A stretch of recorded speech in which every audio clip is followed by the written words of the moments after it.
Okay. I'll just share the screen.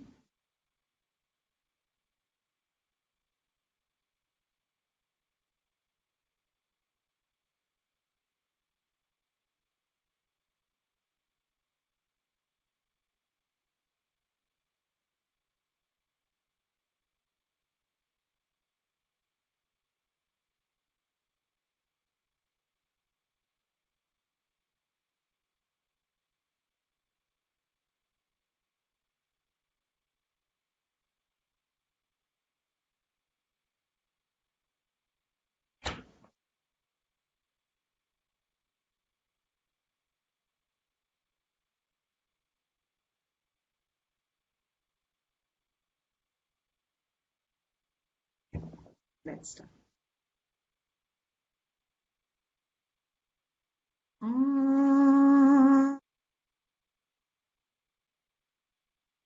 Sahana bhavatu.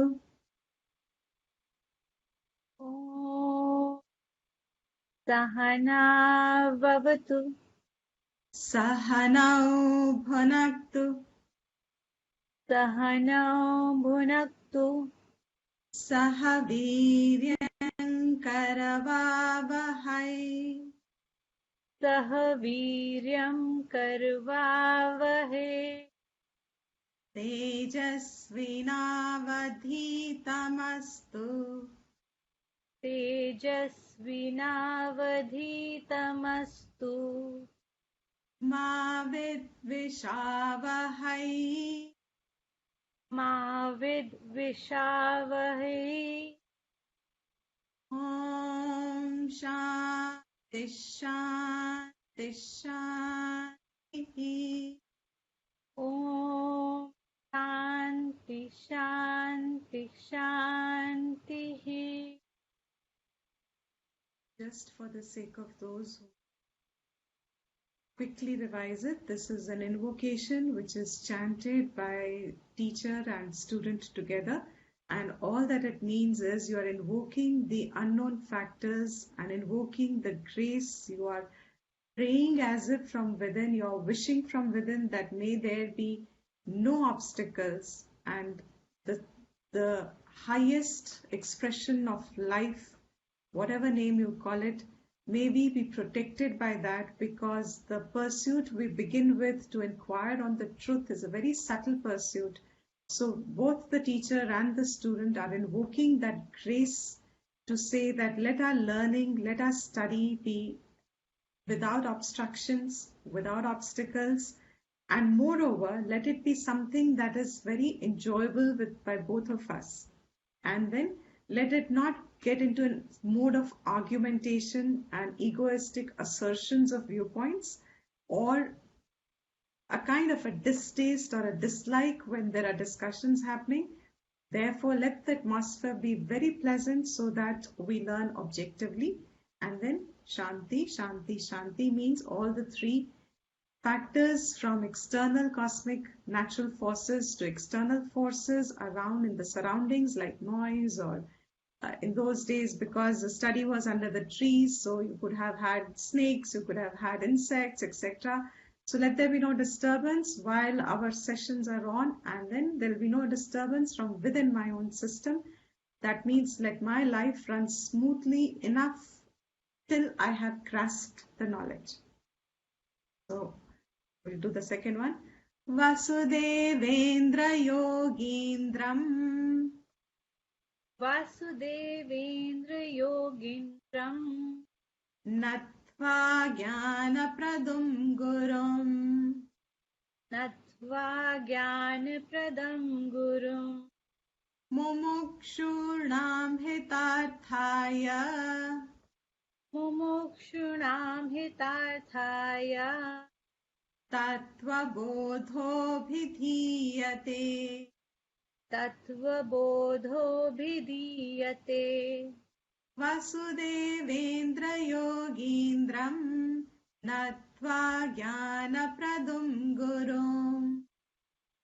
Vasudevendra Yogindram. Natva Jnanapradam Gurum.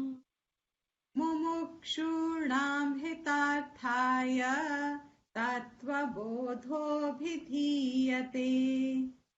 मुमुक्षूणां हितार्थाय तत्त्वबोधोऽभिधीयते.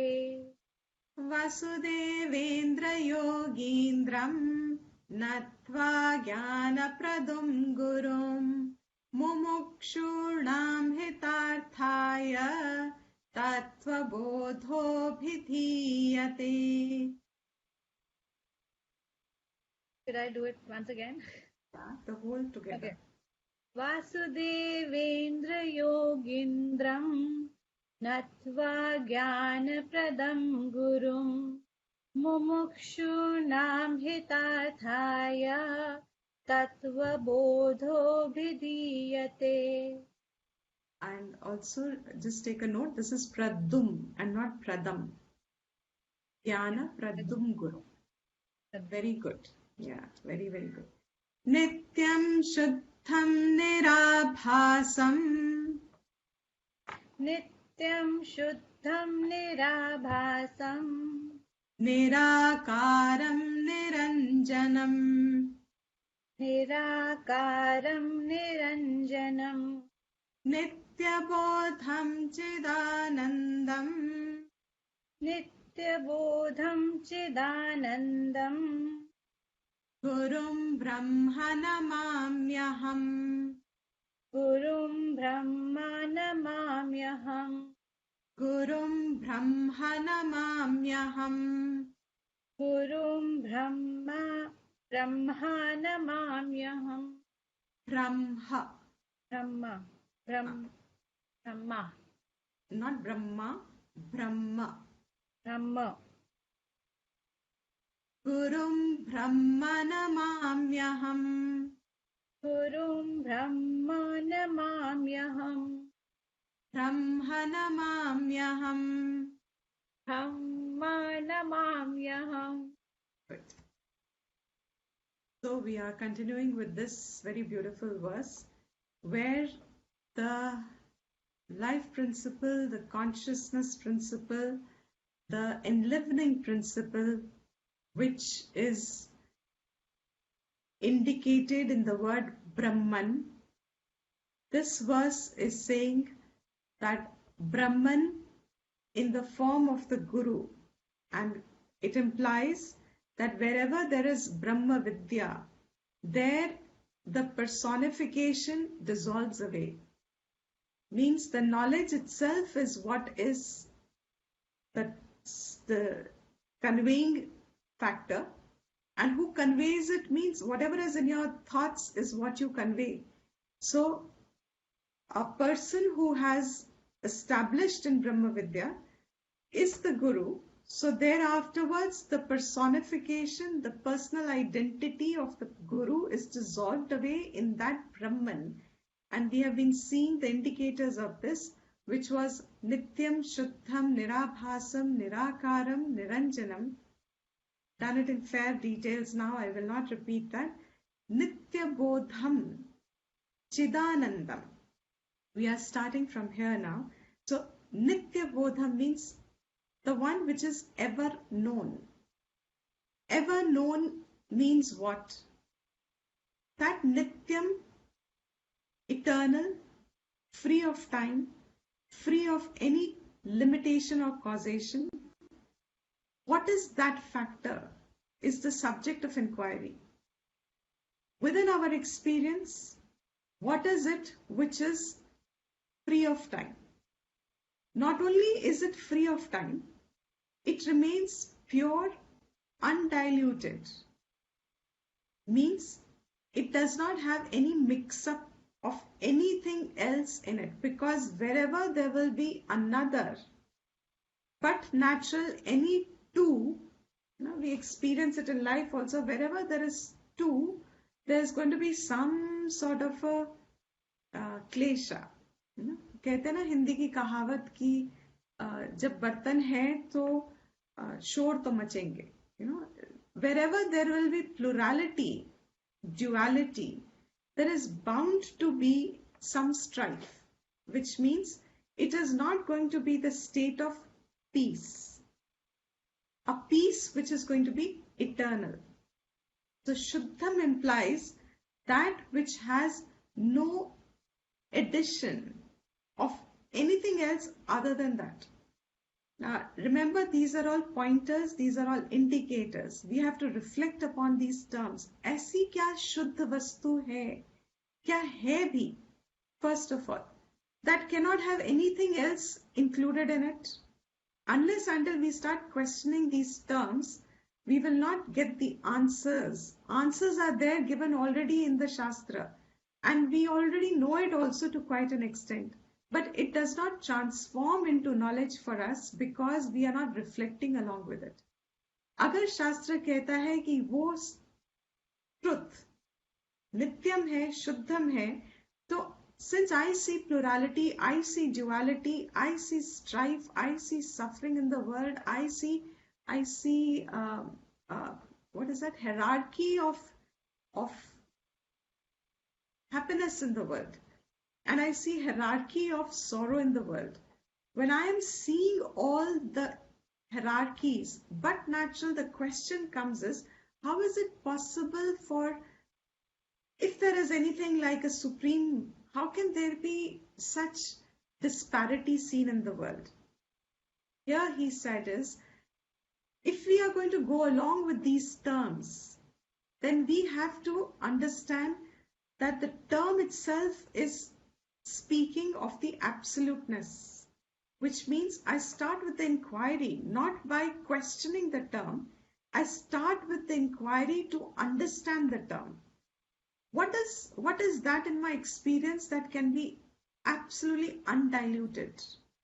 At the moment, we will not give the answer, though we know the answer, but I will not bring in the answer here because the point is to learn the technique of being reflective over these terms.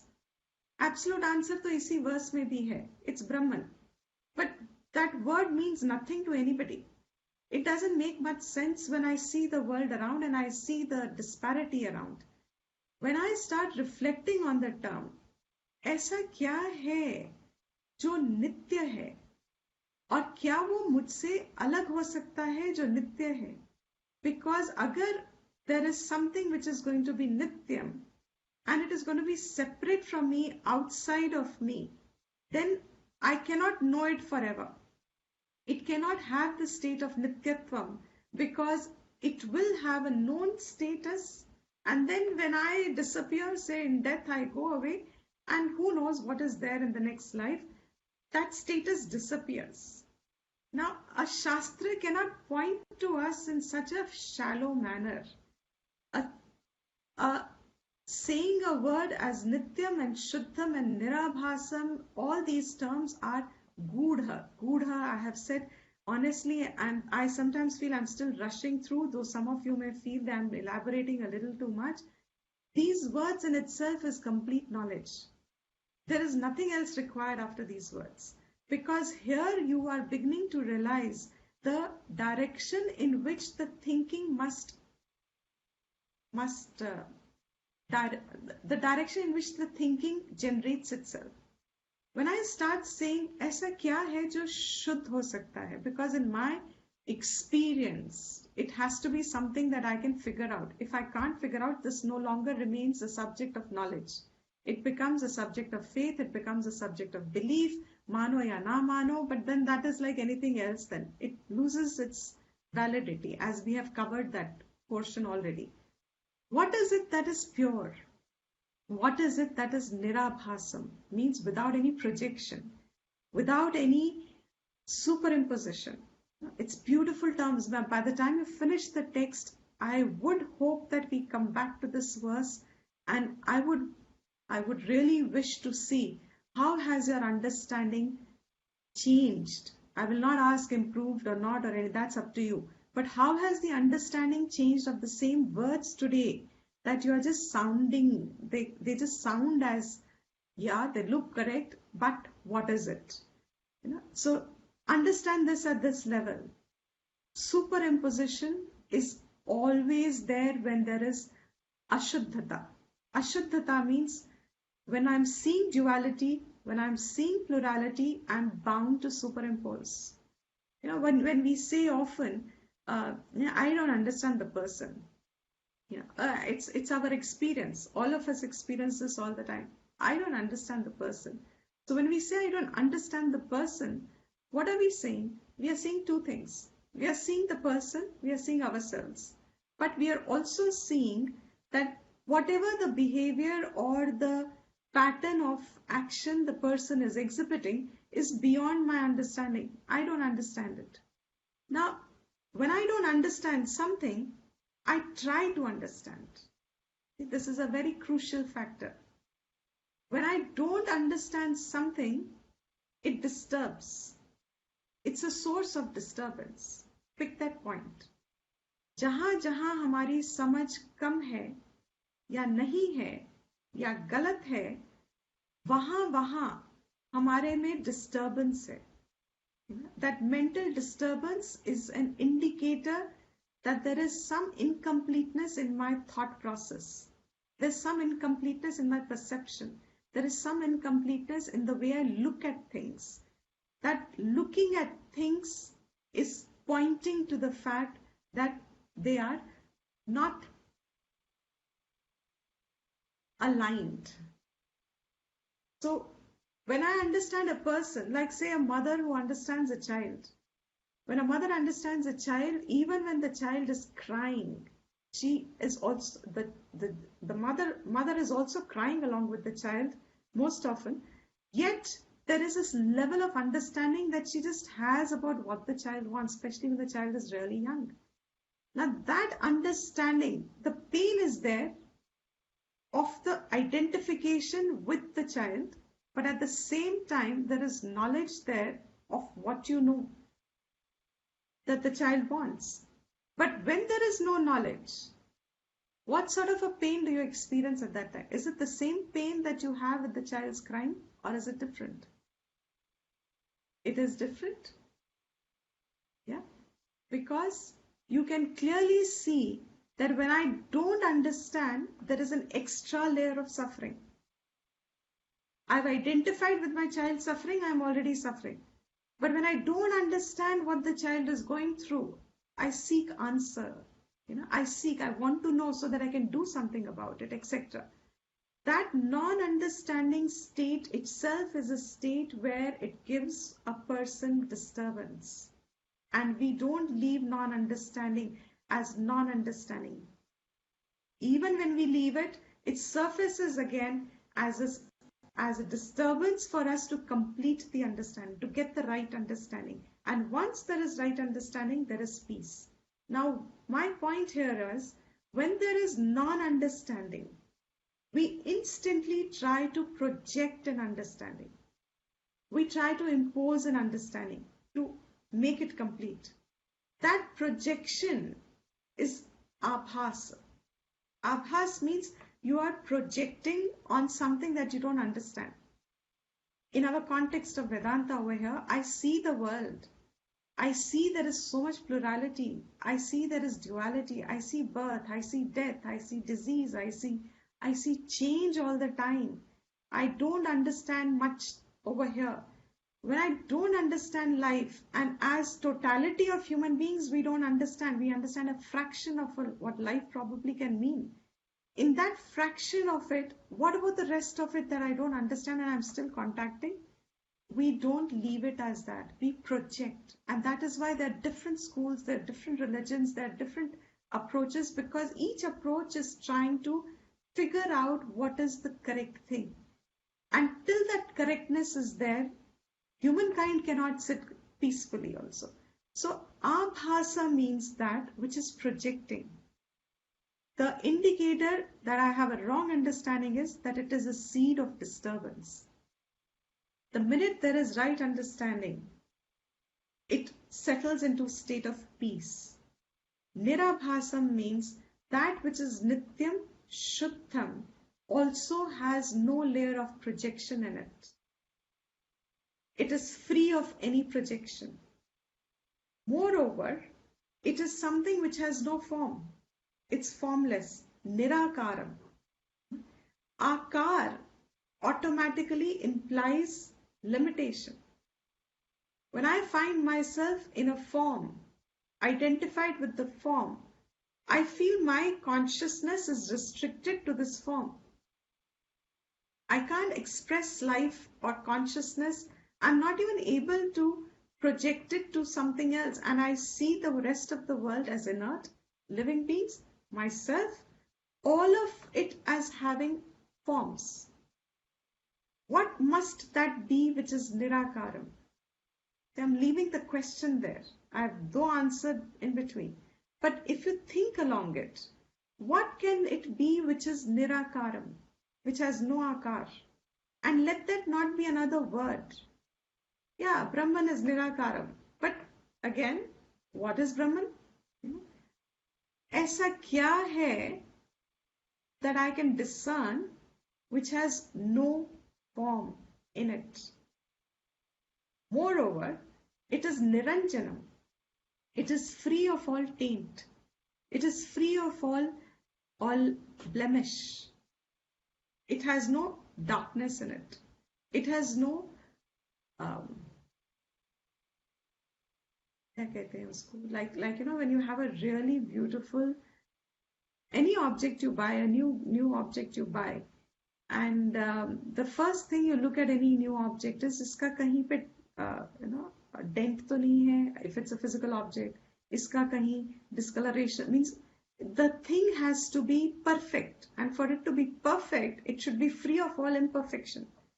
Imperfection knowledge we have. So when you have the knowledge of what is called imperfection, you try and remove that so that there is a sense of freedom of it from any blemish. Like say you've taken a pot, especially the clay pots that are back in our society, cooking on clay pots like our grandmothers used to do. The first thing that they would check is, does it have any kind of a crack in it? If it has a crack, it is a useless thing. That means, what is that which must be in all this line? Nityam, Shuddham, Nirabhar. It should also be absolutely blemish free, taint free. And now on the word Nitya Bodham, it should also be something which is ever known. Because if it is something that is not known, and hear this carefully, if this Nitya Bodham word is not there, then you are always in a chase to find the truth. You're always in a chase to want to know. You don't know. पता नहीं कब होगा, कब मिलेगा, कहाँ होगा, है कि नहीं है. Nitya Bodham means what is truth must always be available to be known, because it is ever known. What can that be which is ever known, and yet I may be missing it? I may not know it, but its quality remains that it is knowable. It is ever knowable. Moreover, it is Chit Anandam. It is Chit and it is Anandam. Now here you see what that quality is. Chit means that consciousness, that illuminer, that enlivener. It's very difficult to describe that word. I know I'm conscious, but am I able to place my consciousness? Am I able to identify the consciousness? Am I able to pinpoint the consciousness? That Chit means pure consciousness, which I am expressing, but I am not able to point it as an object, our previous classes. This Chit is also Anandam. It is not something which is dry. It is not inert. It is a source of joy. In other words, whatever joy I experience in life is actually my joy. That, स्फुरता है अंदर से. जब आनंद आता है, वो स्फुरता है. When you see children close to 1 year and 1 to 3 years, when they begin to explore the world, It's very beautiful to see. You see these floating everywhere in videos.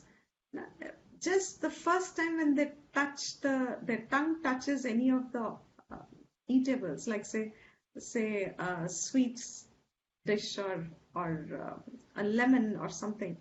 The first time in their life that their tongue has tasted something, yeah, and suddenly there is this so much of an expression there, that adults get a joy out of it.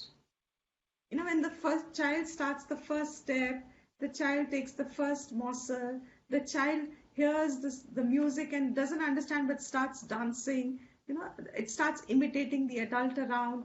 All these things that the child is experiencing as joy, and you see the child and you start identifying and you start getting the joy.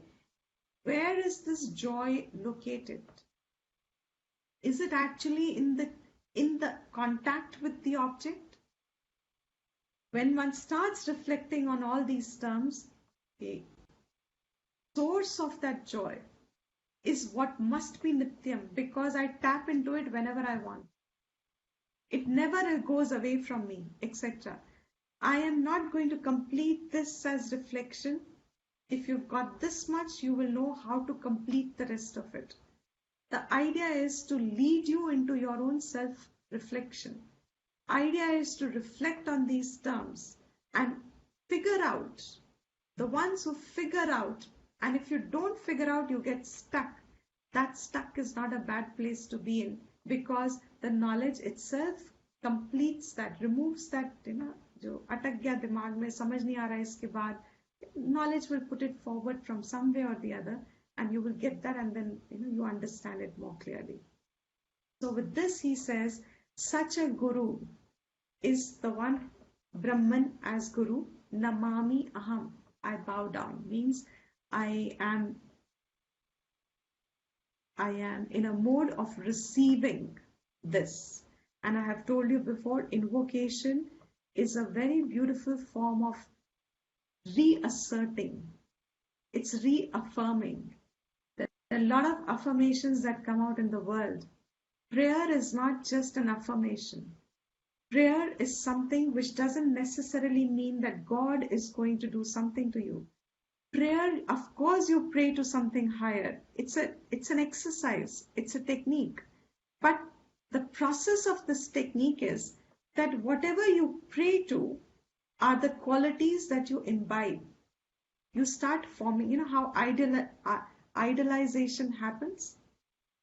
What Shastra has done is they have idealized certain complete potentials of human being. A human life can have a potential as much as that, and that is idolizing it. That idolizing, when you pray to, the principle is that you start absorbing very slowly those qualities. Of course, there's a lot of a slip between the cup and the lip. There is no doubt about it. But the principle cannot change. The principle will be applicable every time it is applied, because it is a principle. And so he says, namami. That namami doesn't mean that I am at a lower place. That namami means I am in the receptive place. I am receptive to what is going to be unfolded, because that receptivity is my mental recognition of the fact that I don't have complete knowledge. I can only be in a receptive mode when I am in an accepting mode that I don't know completely. When I say I do not know and I'm ready to know, that readiness to know puts me into the position of saying namami. Namami means I bow down. I bow down means I am accepting that I don't know. It doesn't mean I am lower as a person. It does not mean that I have a lesser status than the teacher. It doesn't mean that I have to sit at a lower pedestal. No. In fact, Shastra, Vedantic Shastra, is the one thing which puts the teacher and the student at the same pedestal. And that is why that verse, Sahana Vavatu, because it is not that they are at different pedestals. Guru is not sitting at some higher pedestal. No. Guru is there only as a transmitter of information over there. And that the student is sitting himself in a place just as higher and lower, the water from higher flows easily to the lower. It's just a mannerism to say when I do that, I am telling myself I'm in a ready mode to receive what knowledge is there. Now we start actual subject. From here starts the text. The author begins his verse having invoked the grace, having did pranams to the lineage of information, correct knowledge in the form of Guru Shishya Parampara. He's done this, and now he says, for the sake of those to come, I am beginning this. And to say this, I am chanting this verse. It's actually just a line, it's not a verse, it's a prose, and Megha can follow me as you know. Sadhana chatushtaya sampanna. Sadhana chatushtaya sampanna. Sadhana chatushtaya sampanna. Sadhana chatushtaya sampanna. Adhikarinam. Adhikarinam. Moksha sadhana bhutam. Moksha sadhana bhutam. Moksha sadhana bhutam. Moksha sadhana bhutam. Tattva viveka prakaram. Tattva viveka prakaram. Vakshyamaha. Vakshyamaha. I'll repeat this. Sadhana chatushtaya sampanna. Sadhana chatushtaya sampanna. Adhikarinam. Adhikarinam. Moksha sadhana bhutam. Moksha sadhana bhutam. Tattva viveka prakaram. Tattva viveka prakaram. Vakshyamaha. Vakshyamaha. What does he say? Says, take the first word. I'll do the translation later. Take the first word as the Vakshyamaha. Vakshyamaha means we will tell, we will expound. हम बताएंगे. हम कहते हैं ना, कोई आपसे कुछ कहता है, हम अब बताने लगे हैं. It's that. What is important here is हम, we. We means the teacher, the author here is identifying with the knowledge and all the teachers that have come before him, because he is writing, he is singular. But he is saying, we will now tell, which means he's representing the lineage of correct knowledge, right knowledge. This is, we are now going to tell. Now go backwards with the question. क्या बताओगे? It's a vartalap. Let's take it as a vartalap. If I ask you, if I say, Megha, अब हम आपको ना कुछ बताने लगेंगे, तो अब मेघा क्या कहेगी? क्या बताने लगे हो? क्या बताओगे? तो हम जवाब देंगे, हम ना आपको एक प्रकार बताने वाले, प्रकारम. प्रकारम मीन्स मेथड. हम ना आपको एक तरीका बताने वाले हैं. हम आपको एक तरीका बताएंगे. तो मेघा क्या कहेगी? किस चीज का तरीका बता रहे हो? What is it about? तरीका है तो किसी चीज का होगा ना. किसका तरीका है? तो हम कहेंगे विवेक का. I hope you can see the cursor as I am moving. हम कहेंगे विवेक का. हाँ, तरीका बता रहे हो विवेक का. विवेक का क्या तरीका होता है? हम सब सोचते तो हैं. नहीं. किस बारे में विवेक है? तत्व के बारे में विवेक का. That means we are going to be telling you the method in the form of an inquiry. How to inquire. तरीका, सोच का, सही सोच का. और विवेक क्या है? The author is now going to start elaborating every word. There'll be no ambiguity. Trust me, it's a beautiful process in which he leads us. विवेक का मतलब सोचने का तरीका.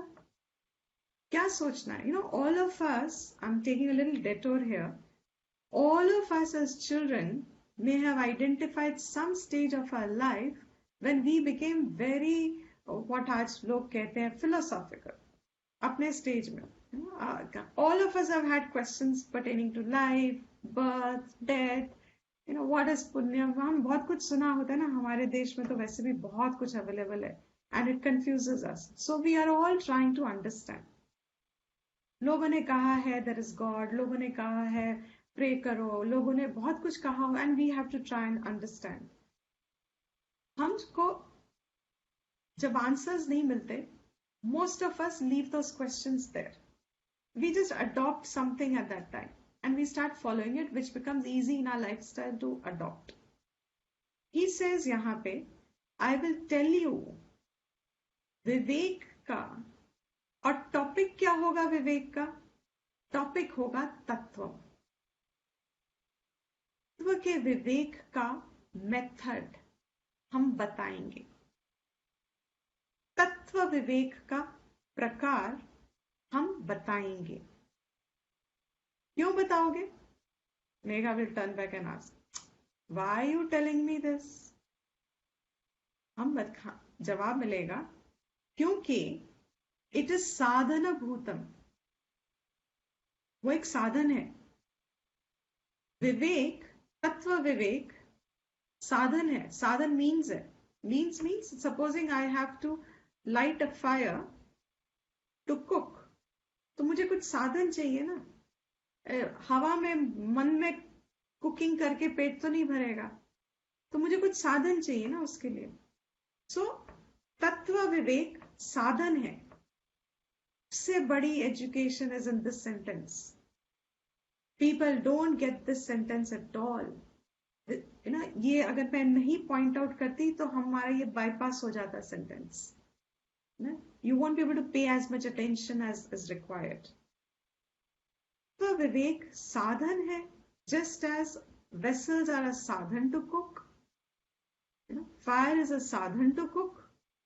Means एक instrument है, एक mode है, एक तरीका है, साधन है वो. बस if I want to go from here to another place, I have to use some sadhan, no? What are the types of sadhana I have? I have my feet. If I want to go a little more further off, I have a bicycle. If I want to go even more further off, more kilometers away, I have a motorcycle. I have a scooter. I have a scooty. And if I go a little more further off, I have my four-wheeler, etc. Means it depends on where I want to go, what I want. साधन is applicable according to what you want. आप वही साधन इस्तेमाल करोगे ना. Now, if I have to go, of course it is possible now. If I have to go to people do that, though it's a bad example. People travel the world on car also now. It's quite possible.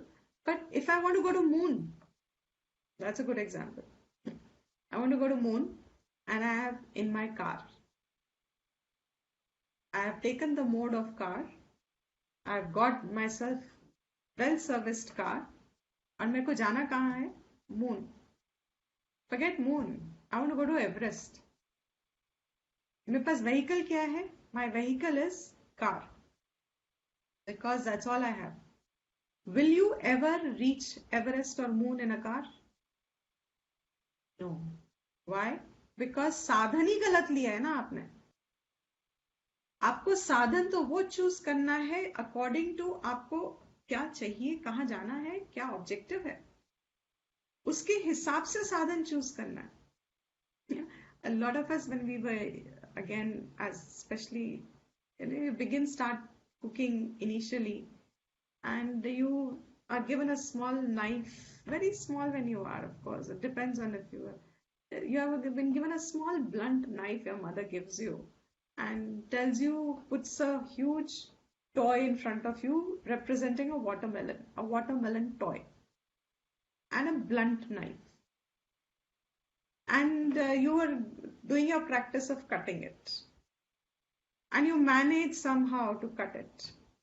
And it's so like a normal watermelon. You start biting in it. Now the sadhan that you have used was a blunt knife, gave you some difficulty because the object is not real. It will have no prayojan of giving you the rasa, the joy of having it, because it's different. So when you want to choose sadhan, साधन हमेशा अपने प्रयोजन के साथ जुड़ता है. क्या चाहिए मुझे? If I want to enjoy a watermelon, then I must have a real watermelon and I must not have an axe instead of a knife. If I have an axe, of course I can cut it.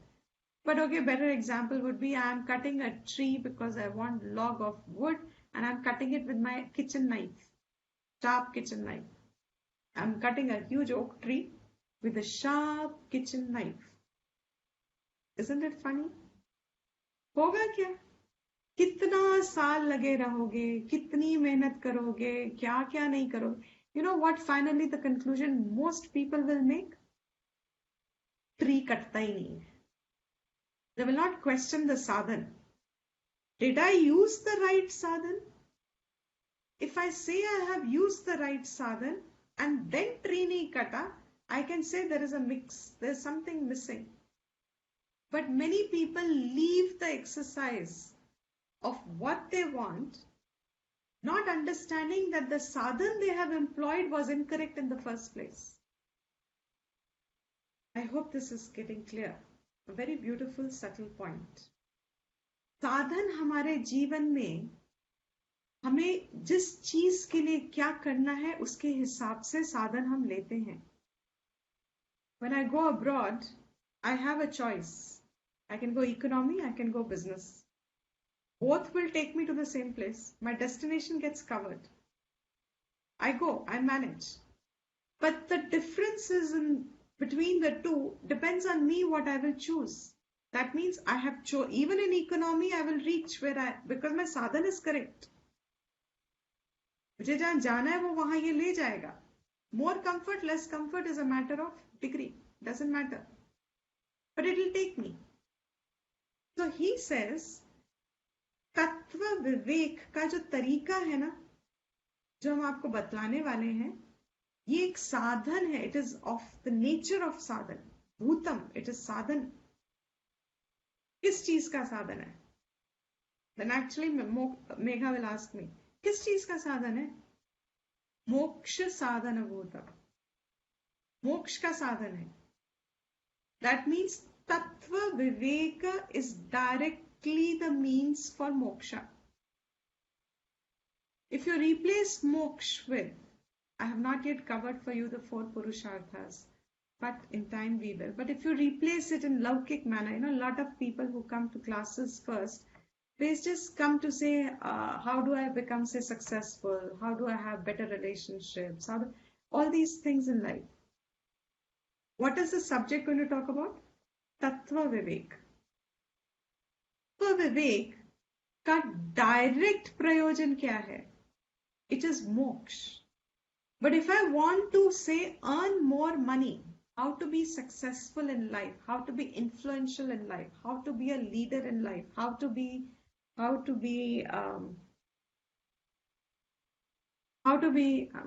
anything, replace it. Say more money. I want more money in life. How to be more money? And I'm studying Tattva Bodha. How to earn more money? मेरे दिमाग में ना भरा हुआ है. Dipti ji just tell me how to make more money, and just because Dipti ji is taking Vedanta class, Tattva Bodha class, so I joined the class. But in my mind, I think Vedanta, Tattva Bodha class, I will learn how to make more money. Here itself, the subject is clarifying to the student. What will Tattva Vivek give you? It is direct means for moksha. Does that mean it will not help me in other things? No. That is not what it is saying. It will help you with all other things, but indirectly. Its direct focus is there. That means, when you take a flight, what are those called flights? 1-stop flights, 2-stop flights, something like that you have. Now, I want to go to England, and my flight goes with a stop halt at Dubai. and you say, अरे भाई मुझे Dubai थोड़ी जाना है, मुझे तो England जाना है, you know. So हाँ, इंग्लैंड भी जा रही है, दुबई भी जा रही है. You will only have a halt at Dubai. You will get some time over there, you know. Means I will. The direct thing is that it is going to moksha, but indirectly it will deal with all other, because it is dealing with the person. A person itself is who is going to be the inquired upon. And unless and until the layers of the person are cleaned up, an ineffective person, an inefficient person, a dissipated person is anyway not good enough for anything. Means he will be having that much trouble. Of course, he's good enough always as a human being. But he will have trouble earning money. He will have difficult. So knowledge, in other words, I'm simply putting it, knowledge, Atma Vidya, Brahma Vidya, is Tattva Vivek. And Tattva Vivek direct sadhan for moksha. But indirectly, it may help fulfill the other desires in a person. But directly, it will help this. Now, if someone says, I am not interested in moksha, no, मुझे तो पैसा ही चाहिए, then now the teacher says, ये मैं किसके लिए बता रहा हूँ? मेघा कहती है कि मोक्ष क्या होता है, मुझे नहीं पता मोक्ष क्या होता है. He says, ये मोक्ष जो साधन, तत्व विवेक साधन है मोक्ष के लिए, I am telling it for whom? For adhikari naam. And this is in plural. For those who are adhikaris. किसके अधिकारी? मोक्ष के अधिकारी. मोक्ष का अधिकारी कौन होता है? मोक्ष का अधिकारी वो है जो साधन चतुष्टय संपन्न है. संपन्न we all know. जो endowed with, enriched with, भरा हुआ है, उसके पास adequate है, काफी है, संपन्न है. क्या संपन्न है उसके पास? साधन चतुष्टय, the fourfold sadhanas. Here sadhanas means what? Here it means mental disciplines. तो विवेक साधन है मोक्ष का. अधिकारियों के लिए, उन अधिकारियों के लिए जिनके पास साधना, मेंटल डिसिप्लिन्स पहले से थोड़ी बहुत बनी है, who have mental controls, who have mental disciplines, who are adhikari for moksha. Simple example, once again, I really love mountaineering, or I love trekking. I do. I love trekking. और मेरे जिंदगी की एक इच्छा रही है कि मैं एवरेस्ट के बेस कैंप तक तो पहुंचूं. ठीक है, एवरेस्ट तक नहीं जा सकता, मैं बेस कैंप तो जाऊं. And I enroll myself with that company which takes us to the base camp. How many months does the company put me into exercising physical fitness before it qualifies me to even reach the base camp of Everest, not the Everest? Is this making sense? Now, how much preparation do I do? In other words, sadhana chatushtaya here means, how prepared have you made yourself for this knowledge, which is going to be direct means for your liberation? And take my word, none of these words are going to be ambiguous. They will all have definitions. They will all be relatable. They will all be graspable. They'll all be identifiable.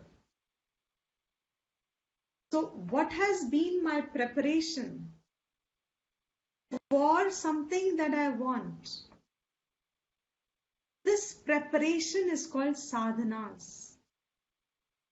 ज्ञान भी एक साधन है. तत्व विवेक प्रकार ज्ञान साधन है. What is commonly called in the world as ज्ञान योग, वो ज्ञान साधन है. But ज्ञान साधन के लिए you need other sadhanas beforehand.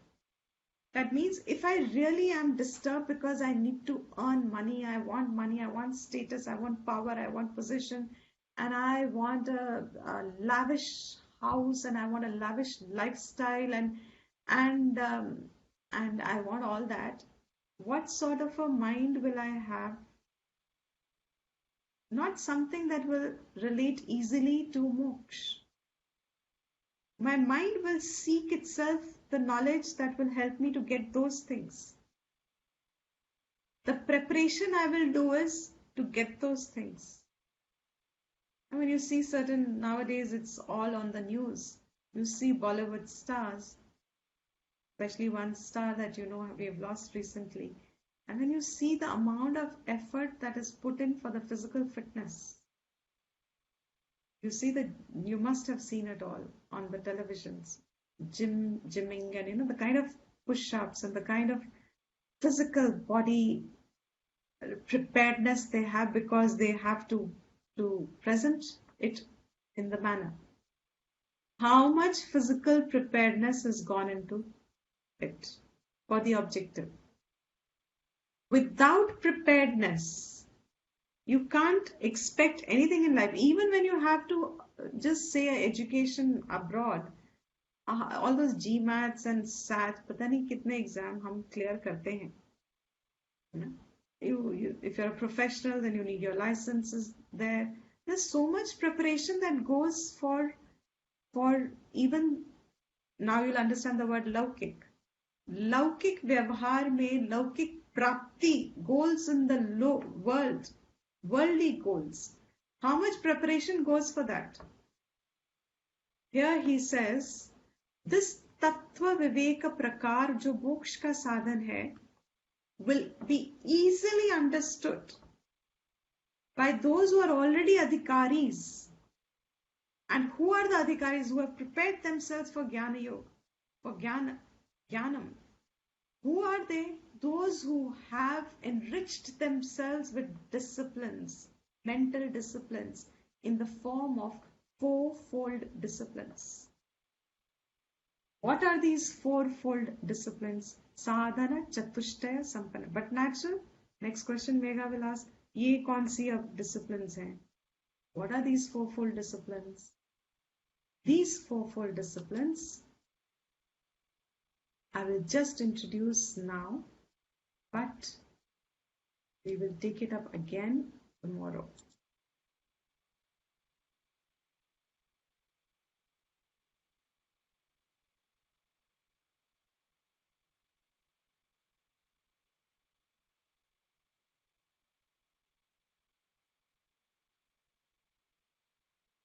I don't think that one is showing.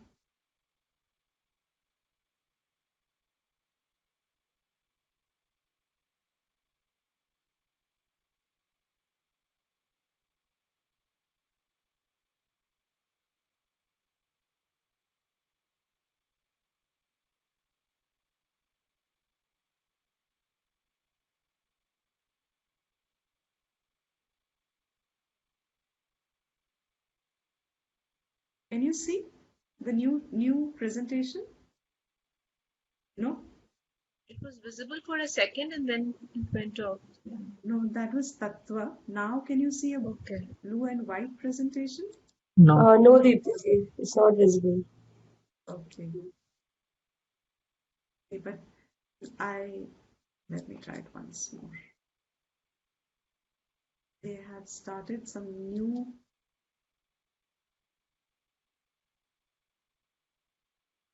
Okay, now? No, Deepti ji. Yeah. It's come on. Yeah. It's come? Oh, great. Thank you. Okay. So I will start from here. Yeah, right? So we just finished this verse. Sadhana chatushtaya sampanna adhikarinam moksha sadhana bhutam tattva viveka prakaram vakshyamaha. So from now onwards, you will see that on this blue side in this presentation, you will have the questions, and on the white side here, on the right side, you will have the answers. Now the next question is going to be, what are the fourfold sadhanas? So the author himself first puts the questions. Sadhana chatushtayam kim? What are these fourfold qualifications that a person must have before the jnana becomes the direct means for one's moksha? ऐसी क्या चीज होनी चाहिए थी मुझ में so that I can make a self-assessment to some degree. But more important here is to notice, to be pointed at or to be said is, it doesn't mean that these adhikaratvam has to be already there beforehand. To some degree, yes, it means to say that those who have it, it will be that much easier for them to be able to take the knowledge. Madhuji, can I please request you to mute yourself?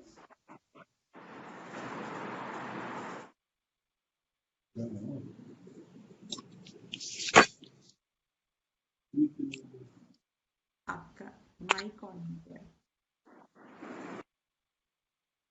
So, what are these four factors?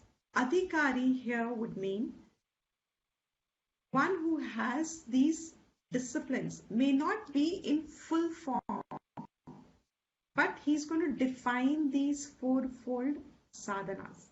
We will take them up tomorrow in more details. But from here onwards, some of you had written in your forms that want more to know about life and self-development. Now onwards, for the next few verses, is all self-development. Call it a self-development program.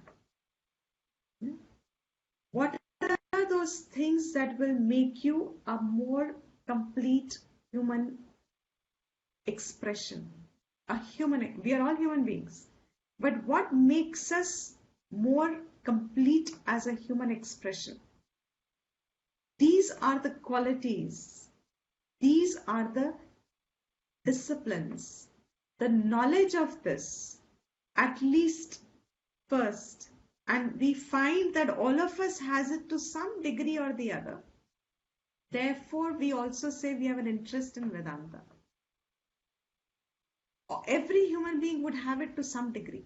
But when it is pointed to us, it becomes tangible for us to identify our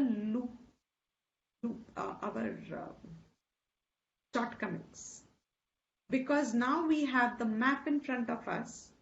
He says, whoever has these four qualities, disciplines, he will be the moksha adhikari.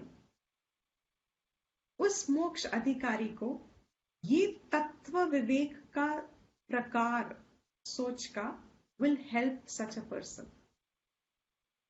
I hope this is clear.